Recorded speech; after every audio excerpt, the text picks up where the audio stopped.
everyone. Today I am going to start business economics. आज की video हमारी introductory video होगी और आज हम डिस्कस करेंगे meaning of business economics, nature of business economics and scope of business economics. तो बिजनेस इकोनॉमिक्स की बात करेंगे। बिजनेस इकोनॉमिक्स हमारा दो वर्ड से मिलकर बना है, बिजनेस एंड इकोनॉमिक्स। अगर हम नॉर्मली या सिंपल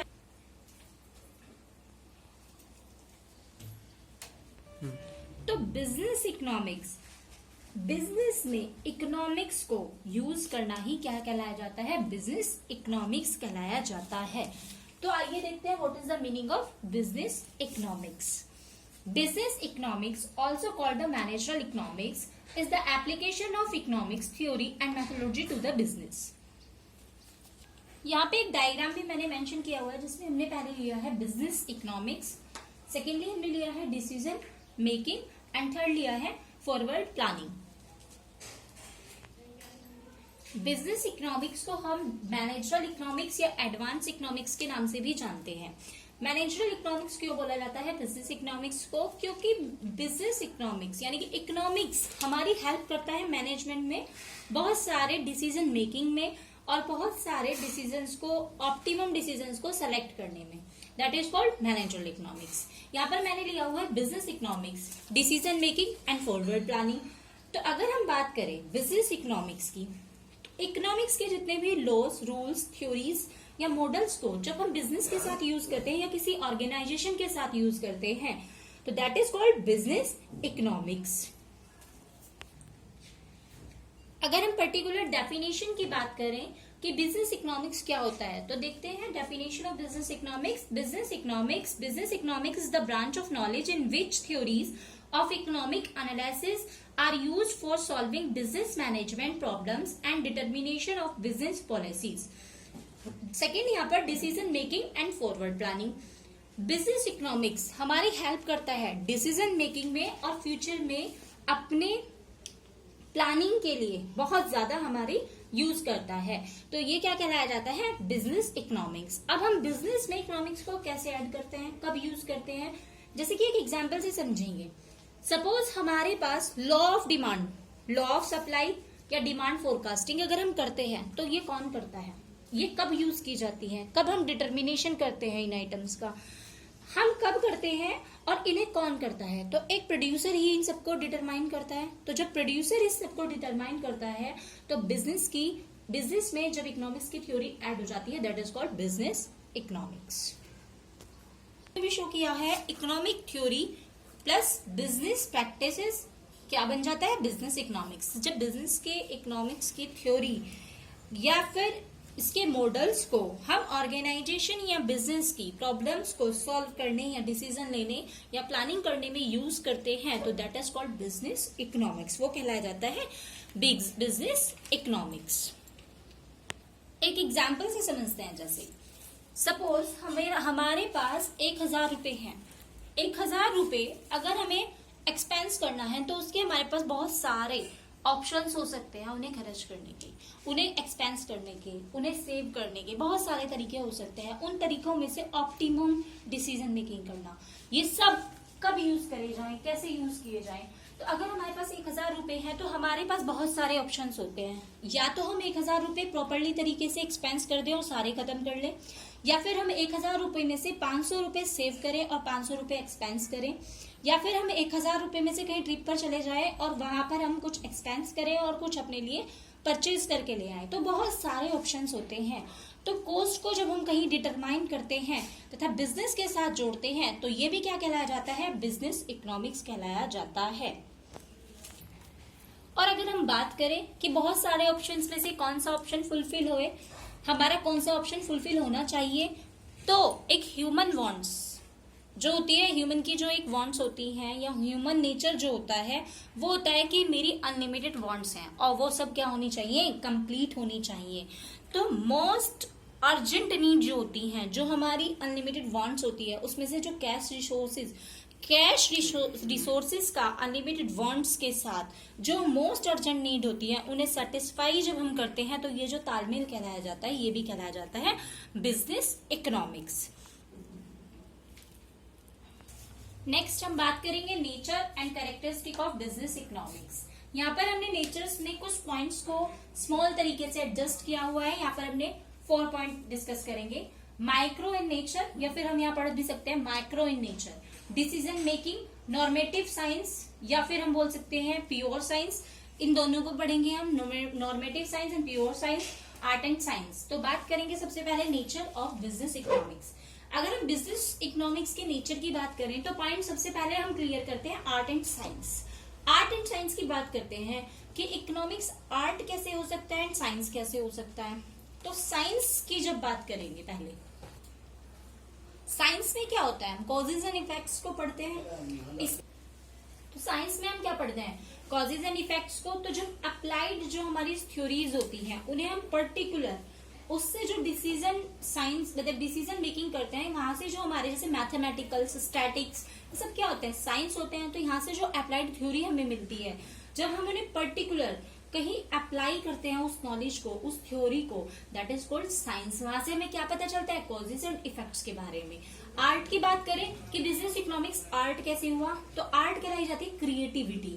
यानी कि अगर हम प्रॉपर अलग अलग तरीके से उस नॉलेज को किस तरीके से प्रेजेंट करें, दैट इज कॉल्ड आर्ट। तो क्या होता है, बिजनेस इकोनॉमिक्स क्या कहलाई जाती है, आर्ट एंड साइंस भी कहलाई जाती है। यानी कि नॉलेज को एक प्रैक्टिकल तरीके से, उसे कितने क्रिएटिव तरीके से हम सॉल्व करें, कितने अच्छे से हम उसे प्रेजेंट करें, that is called art and science. तो बिजनेस इकोनॉमिक्स क्या होता है, आर्ट एंड साइंस। बात करेंगे हम मैक्रो इन नेचर या micro in nature.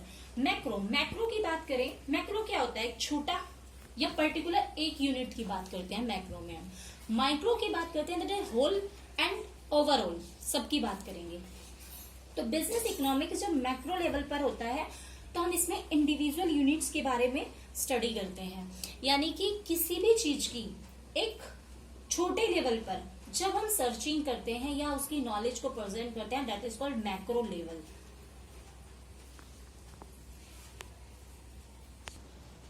Macro level में क्या आएगा कि किसी इंडिविजुअल या किसी एक फर्म या किसी पर्टिकुलर बिजनेस के बारे में बात करते हैं।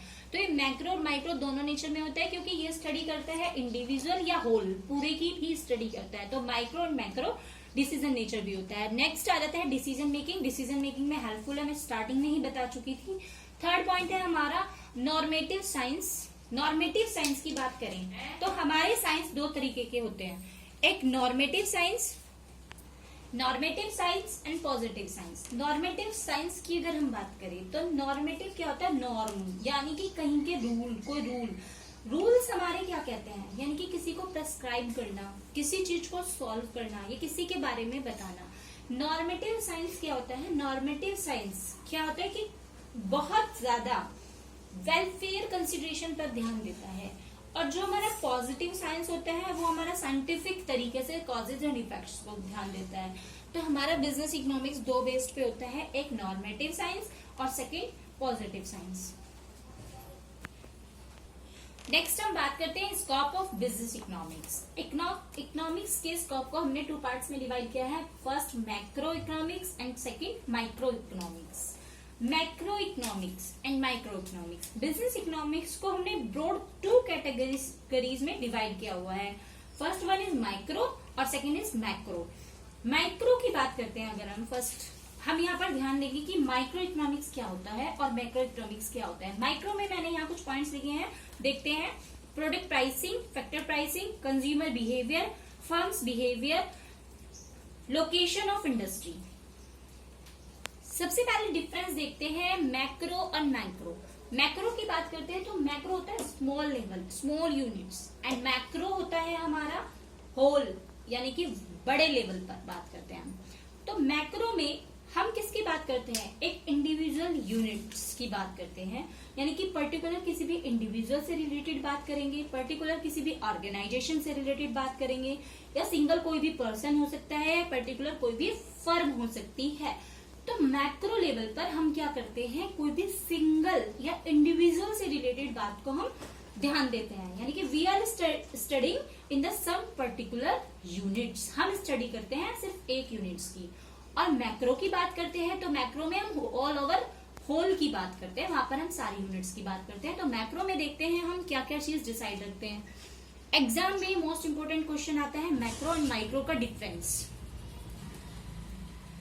तो हमें ये पता होना चाहिए कि माइक्रो में क्या आता है और मैक्रो में क्या आता है। तो यहाँ पे जो पॉइंट्स मैंने एक्सप्लेन किए हुए हैं, जो मैंने यहाँ लिखे हुए हैं, आप सब इनको ध्यान से पढ़ लीजिएगा। तो मैं देखते हैं first point, product pricing, factor pricing, consumer behaviour, firms behaviour and location of industry.